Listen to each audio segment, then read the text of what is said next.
So hello guys, कैसे हो आप लोग। आई होप आप लोग बहुत ही अच्छे होंगे और अपनी तैयारी अच्छे तरीके से कर रहे होंगे। सेंटेंस के दूसरे वाले पार्ट में हमने पढ़ा था सब्जेक्ट क्या होता है, सब्जेक्ट के कितने पार्ट होते हैं। उसमें हमने पढ़ा था सब्जेक्ट के 2 पार्ट होते हैं। पहला पढ़ा था क्वालिफायर और दूसरा पढ़ा था हेडवर्ड। आज हम उसी सब्जेक्ट का पहला वाला पार्ट यानी कि क्वालिफायर को पढ़ने वाले हैं। इसमें हम देखेंगे क्वालिफायर क्या होता है और क्वालिफायर के कितने पार्ट होते हैं।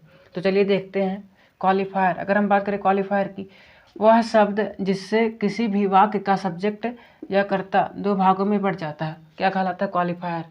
वह शब्द जिससे किसी भी वाक्य का सब्जेक्ट या कर्ता कितने पार्ट में डिवाइड हो जाता है, 2 पार्ट में, उसे हम क्या बोलते हैं, क्वालिफायर, जैसा कि हमने पहले पढ़ा था। चलिए देखते हैं आगे। अगर हम बात करें पार्ट ऑफ क्वालिफायर, अगर हम पार्ट ऑफ क्वालिफायर की बात करें, इसके भी मुख्यतः कितने पार्ट होते हैं, 2 पार्ट। क्वालिफायर के भी कितने पार्ट होते हैं, 2 पार्ट। पहला पार्ट हमारा डिटरमाइनर, दूसरा पार्ट है एडजेक्टिव। चलिए देखते हैं डिटरमाइनर क्या होते हैं। डिटरमाइनर, इसके अंतर्गत a, the, my, our, your, his, her, this, that, these, those आदि शब्द आते हैं।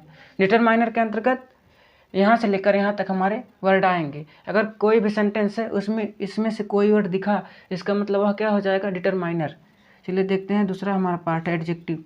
एडजेक्टिव, किसी भी वाक्य में किसी व्यक्ति या किसी वस्तु की विशेषता या गुण बताने वाला शब्द ही क्या कहलाता है, एडजेक्टिव।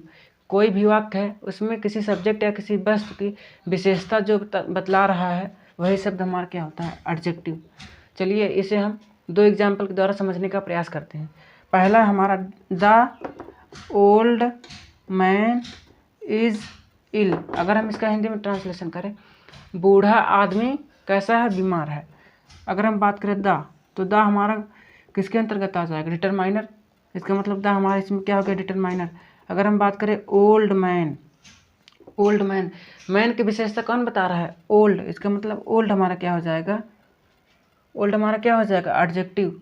और जो हमारा मैन बच रहा है, मैन इस वाक्य का मेन करता है, तो मेन करता को हमने पढ़ा था पिछले वाले पार्ट में, उसे हम क्या बोलते हैं, हेडवर्ड। तो हमारा में मैन क्या हो जाएगा, हेडवर्ड। मैन क्या हो जाएगा, हेडवर्ड। अगर हम बात करें इज इल, तो हमारा बाकी लास्ट में जो बचता है वो हमारे किस में जाता है, प्रेडिकेट में। चलिए देखते हैं दूसरा एग्जाम्पल। दूसरा एग्जाम्पल है हमारा, a good student runs daily. दूसरा एग्जाम्पल है हमारा, एक अच्छे छात्र रोज दौड़ते हैं। अगर हम बात करें ए, तो ए हमारा क्या हो जा रहा है, डिटरमाइनर, क्योंकि डिटरमाइनर में अभी हमने पढ़ा था इसके अंतर्गत इतने वर्ड आते हैं। इसका मतलब है हमारा होगा डिटरमाइनर। अगर हम बात करें गुड की, गुड जो है स्टूडेंट की विशेषता बता रहा है, तो हमारा गुड क्या हो जाएगा, एडजेक्टिव हो जाएगा।